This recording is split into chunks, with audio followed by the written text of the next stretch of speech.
Hi guys, this is Jalisa. Thank you so much for coming back to my channel. So today is the first day of December and I wanted to make a video because I had made a video over the weekend about the death of Zappos creator and entrepreneur, very well known, Tony Hsieh. I still can pronounce his name, but anyways, I wanted to do an update on that video because reading more about everything that happened, as you guys know, it happened here in a house that he was visiting in a house right here in Connecticut, in New London. So reading about it, in my previous video, I showed you guys some photos of the house. We all know the house recently sold. It was bought back in August, not long ago. Multi-million-dollar home. New London is a very nice place here in Connecticut, very nice town. So here's the thing. Today I heard the 911 dispatcher call. It was released, it's everywhere. So I heard that and they were saying, there are things that are so fishy about this case. And then again, there are things that are not, because it tends to be the story of people who are very famous, who have a lot of money.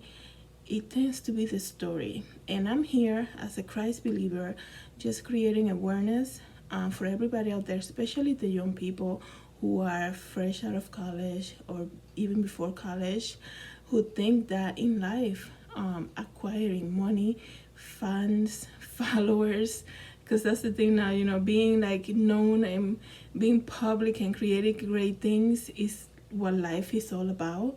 And it's really not, because if anything, look at the example of Mr. Tony here. Let this be a kind of an awakening for you, if that's what you're after, that life is not all about that. So anyways, so I was researching about it. Like I said, I heard the fireman saying we have somebody barricaded. This is so important because they say somebody barricaded inside the shed.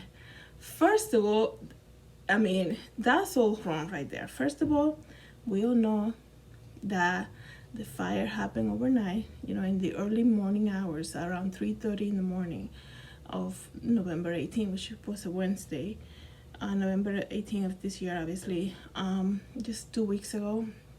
So they call the fireman and they're saying, the fireman arrives and they're saying back to the dispatcher, we have somebody barricaded in the shed. First of all, who is going to sleep in the shed of $1 million home? Like, it has like 5 bedrooms and stuff. If you look at the shed, I hope I took a snapshot of the place so you guys can see it, what I'm talking about, because it's almost looks, it's a shed, like a small garage next to the house.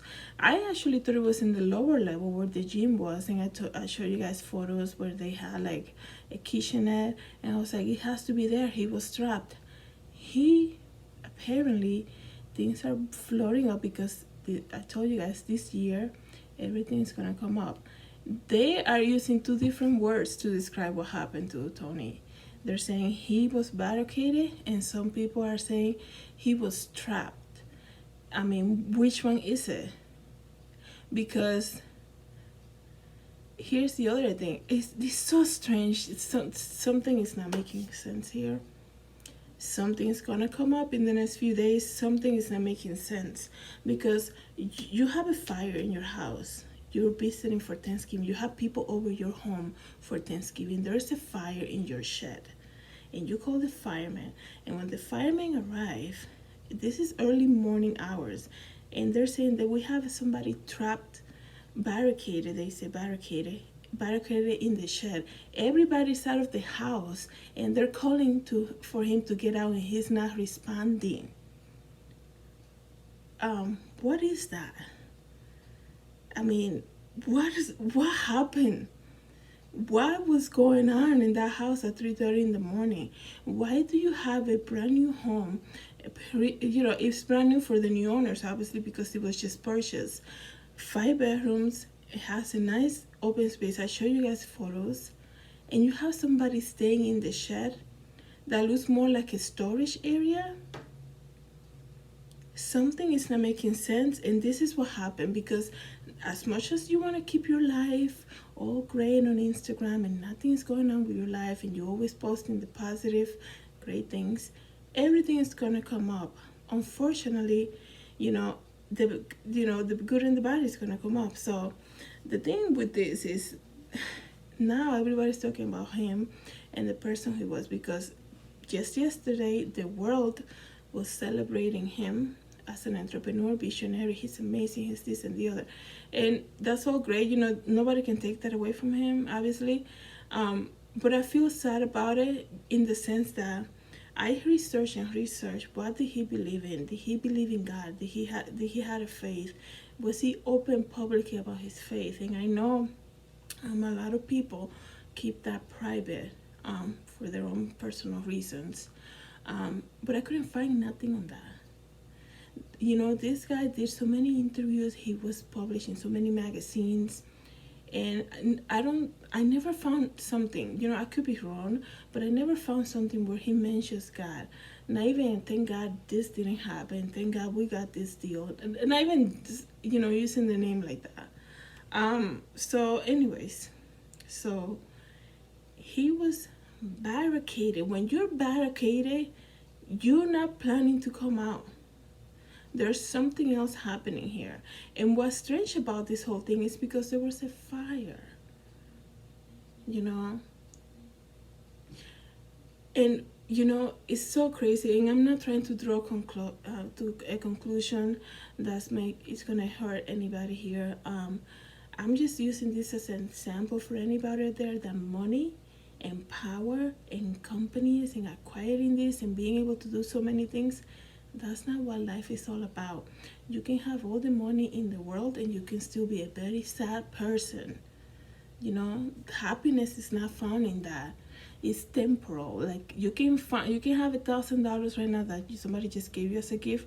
You go out and spend it within an hour, you're still gonna be sad. It's not gonna be permanent happiness. And let me just show you guys something that I read, because now their friends and families of him are talking. So he was 46 years old, and friends told the Daily Shot that the Zappos CEO Tony had a big drug abuse and was escalating at the time of his death. I wonder if he had that day he had reached a point of no hope, of I can't deal with it. It's almost like he couldn't find the demon anymore, because what was he doing in the shed? Like, I don't understand that. You know, he's visiting people. Like, you would never put a visitor in the shed, right? I mean, you know, there's a photo, you can research it on Google. The shed looks like something you put, like, you know, your gardening tools and whatever, like a storage unit. I mean, this is a $1 million home, and this, you have the CEO of Zappos visiting your house, and you're gonna put him to sleep in the shed. I don't think that was the case here, unless he chose to do so. But the fact that the 911 call is saying we have a male barricaded in the shed, and he's not opening the door, he's not responding. So I don't want to go through the conclusions. I think everybody knows what I'm trying to say here. And the fireman said everybody's out of the house, but he is not answering back. He's not responding. He's not opening the door. He's barricaded himself there. So for the fireman to know that, because, you know, a fireman will say, you know, we're gonna break down the shed. Somebody doesn't want to come out. But the fact that the communication was somebody's barricaded, I don't know how long. You know, I don't know if there was some type of fight, some type of argument. I don't know how long it was before this fire started that they called, you know, the like I wonder if the call can come out, because I don't know if they were arguing with him and he just decided to go there, and that's when the whole thing happened, and then he wasn't responding. But let me continue to read what his friends and family are saying, which is very strange because he just passed. But I guess there are times in life when people, if they don't want help, there's nothing you can do about it. The only thing you can do, I guess you can say, is pray for them. But anyways, so friends told the newspaper that he had a drug abuse that was escalating at the time of his death, right? Heavy alcohol and drug abuse was known by everyone around him. The colleague said, anyone that challenged him about was cast aside. So he didn't want to hear it. And this is what I'm coming to the conclusion, that there must have been some type of argument that allowed him to sleep in the shed, or to move to the shed, or to just barricade himself there and start, I don't know, anything could have happened. But you're visiting family and co-workers for Thanksgiving weekend, $1 million home, a lot of space, a lot of bedrooms. You are known, famously known. I think there was some type of argument that led him to move outside and move to the shed for some reason. So they were saying, he is known for that. There was an interview that came out in Vanity Fair magazine, and he, as a teenager, even because, he became rich at a very early age because he sold a company to Microsoft, right? Made millions of dollars, even before Zappos. That was way before Zappos. But, he was like, anybody who challenged him about it was cast away. So he didn't want to hear from people. Other voices fear his use of the laughing gas nitrous oxide and his love of candles could have caused the fire that killed him. In recent months, the nitrous oxide had become as important to Tony as his alcohol, one close colleague friend says, and Grey Goose vodka was his best friend. So this is so sad because that shows the type of mentality and the type of emotion that he was in the last days of his life right here on earth. And it's also sad because just by looking at all of this, looking at the fruit, I guess you can say from a Christian perspective, this is somebody who didn't have God in his life. This is the fruit of it. When you have close people close to you saying, that his alcohol and vodka was his best friend, that says a lot about him. That says a lot about the world and the stages that he's in. That says a lot about people and how, the world will celebrate your life, the life that you tell them to see. And that's what I was saying. This is why I talk about people, like Selena and people who pass, because people will always celebrate the people that you portray them to be. 2 days ago, everybody was posting photos of him on Instagram, and I'm not saying nothing is wrong with that. That was his, what he did here on earth. But behind all of that, and it's so clear with this guy specifically, I am so drawn to him and his story for some reason. Maybe because I'm an entrepreneur too and I knew about him in my college days. But the eyes are the windows to the soul. Isn't that some type of thing that people say? Look at his photos. Go on Google right now after you finish this video and search his name and look at his photos. And look at the eyes. The eyes are telling that this is somebody who was very sad, very depressed. When you have a drug abuse, when you have an alcohol abuse in your life, you're trying to escape reality. And here's the point, guys. He was a multimillionaire, I from what we know, from what is public about him, he didn't have a money issue. Yeah, he was like that, and he didn't want to hear when people tried to help him. Um, so let's see what, somebody else said. The talk among his former colleagues at Zappos is that Tony was likely in the shed, blacked out, drunk, and on drugs.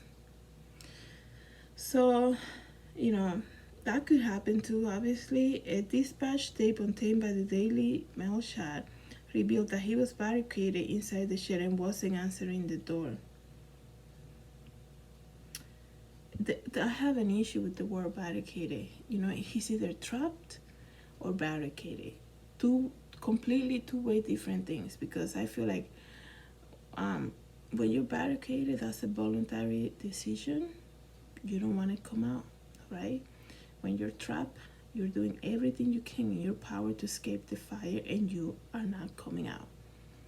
So don't assume that he was laid down on the floor, drunk, passed out on drugs, and not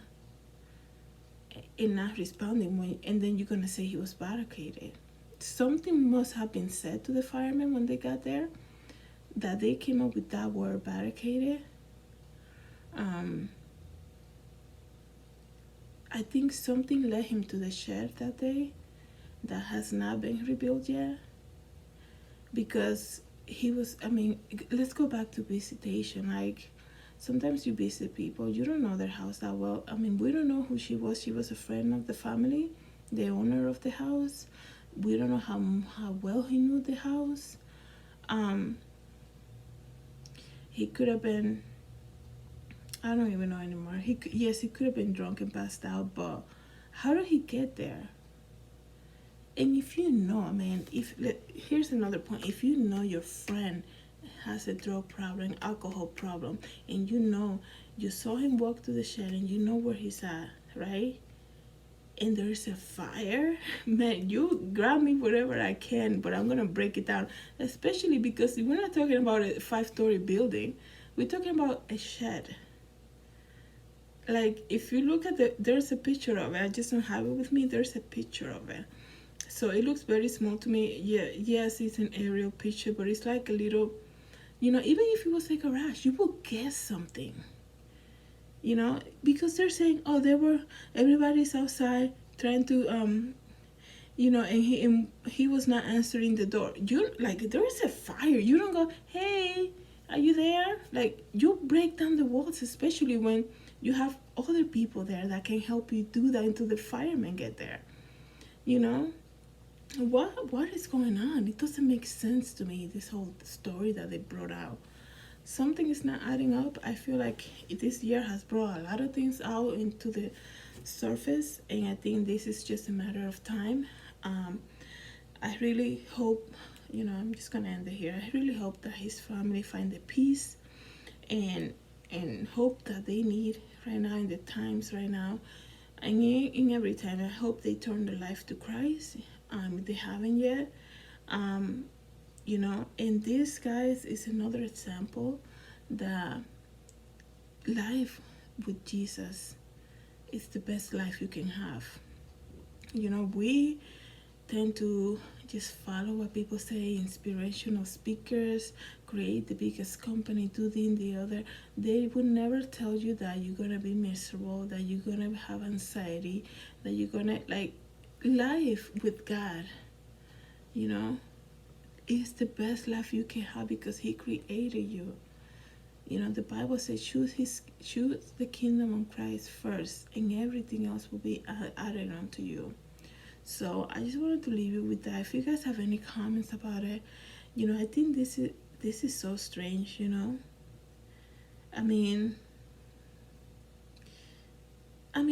It's just so bizarre, the whole story, because we can analyze it all we want, but still we go back to saying, wait a second, he was a guest. He's not from Connecticut. He was visiting. So even they're saying, oh, he had a love for candles and laughing gas, whatever that is, some type of nitrous oxide. Like, he's visiting. Like, leave the candles over there at your house. You're just here for 2 weeks for Thanksgiving. Like, why would you even play with that when you're visiting? Like, or he was really addicted to it. But then again, there's that the word that the fireman used, he's barricaded. Everybody's outside the home and he's not responding. Like, there's so many questions. Why was he doing in the shed when he was just visiting? Why aren't their friends knocking down the whole place apart? I mean, there was no damage to the home. Like, from what, when I make the video before 2 days ago, I was like, man, this house, they just purchased it and now it's like burned. There was no damage to the home. Like, it's very strange to me, the whole thing. But that was my video for today. Thank you guys so much for watching. Thank you for subscribing, and I hope everybody has a great day. Bye.